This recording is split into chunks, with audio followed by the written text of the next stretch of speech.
आज की कहानी एक ऐसी शख्सियत की जो गरीबी और गुमनामी के अंधेरों से निकलकर बना विश्व के सबसे बड़े लोकतंत्र के नायक। कौन है ये व्यक्ति जो अपने संघर्ष और शौर्य की परिचय पूरी दुनिया को कराया?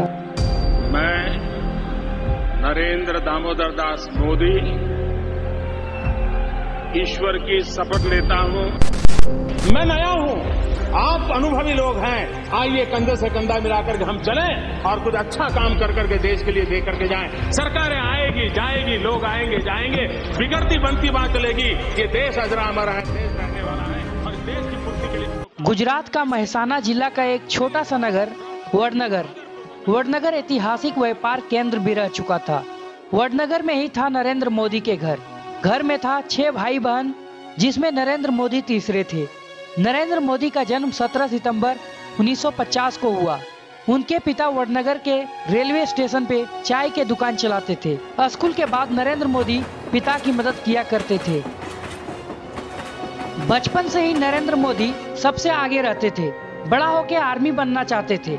17 की उम्र में नरेंद्र मोदी घर छोड़ देते हैं और बेलूर मठ जा पहुंचते हैं दीक्षा लेने के लिए, लेकिन उसे दीक्षा नहीं मिलता है। नरेंद्र मोदी एक लंबे सफर के बाद फिर वडनगर पहुंचते हैं। नरेंद्र मोदी ने 17 की उम्र में आरएसएस ज्वाइन कर लेता है। 1971 में पाकिस्तान ने ईस्ट पाकिस्तान में नरसंहार कर रहा था। इंदिरा सरकार को जल्दी फैसले न लेने पे दिल्ली में छात्रों ने पाकिस्तानी दूतावास को घेर लिया। उनमें से एक थे नरेंद्र मोदी।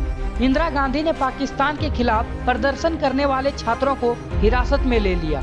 तब नरेंद्र मोदी को भी जेल जाना पड़ा था। फाइनली इंडियन आर्मी की मदद से बांग्लादेश एक नया देश बनता है। आरएसएस में लगातार नरेंद्र मोदी आगे बढ़ते गए। 1973 एलडी इंजीनियरिंग हॉस्टल के मेस में बढ़ोतरी कर दी गई। छात्रों ने इसके अगेंस्ट में हड़ताल कर दिया। नरेंद्र मोदी भी इसमें जुड़ गए। ये आंदोलन जल्द ही नवनिर्माण के आंदोलन में बदल गया।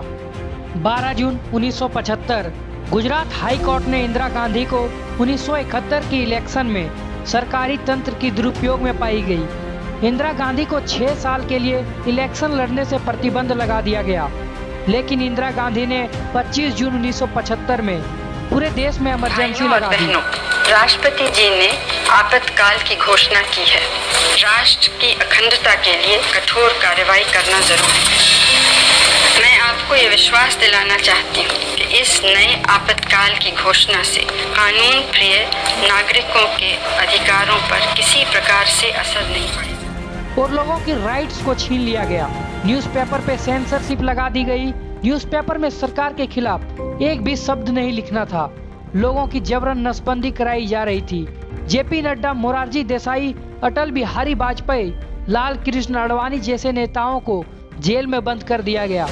इमरजेंसी के काले दिनों में नरेंद्र मोदी भी डेमोक्रेसी बचाने के लिए मैदान में कूद गए। पुलिस उसे भी ढूंढ रहा था। नरेंद्र मोदी ने आरएसएस के लिए 1975 में कई सारे कार्य किए। 21 मार्च 1977 इमरजेंसी हटी, इलेक्शन हुआ, जनता पार्टी इलेक्शन जीत गई। मोरारजी देसाई देश के प्राइम मिनिस्टर बने। अटल बिहारी वाजपेयी और लाल कृष्ण आडवाणी भी उनके कैबिनेट मिनिस्टर में थे।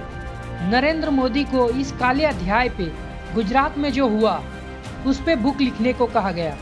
उसने किताब लिखी, संघर्ष माँ गुजरात। ये बुक काले अध्याय के सबसे लोकप्रिय बुक बना। मोदी का स्थान समय के साथ साथ बदलता रहा। इमरजेंसी के बाद नरेंद्र मोदी को गुजरात में आना जाना लगा रहा। मोदी ने 1978 में दिल्ली यूनिवर्सिटी से बीए किया। 11 अगस्त 1979 गुजरात के मोरबी में मच्छू नदी पे बना बांध टूट गया। कुछ ही देर में 15,000 लोग मारे गए। शहर शमशान बन गया। मोदी संघ सेवकों के साथ मिलकर यहाँ काम किए।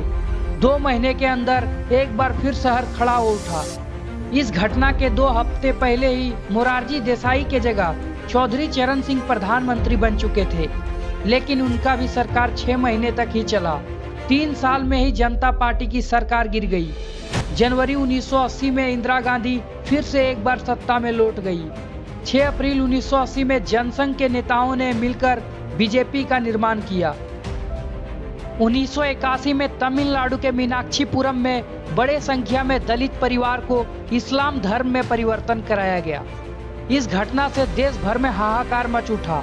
आरएसएस तेजी से हरकतों में आया। देश भर में एकता मत यात्रा निकाला गया। नरेंद्र मोदी को गुजरात में इस यात्रा को करने का जिम्मा मिला।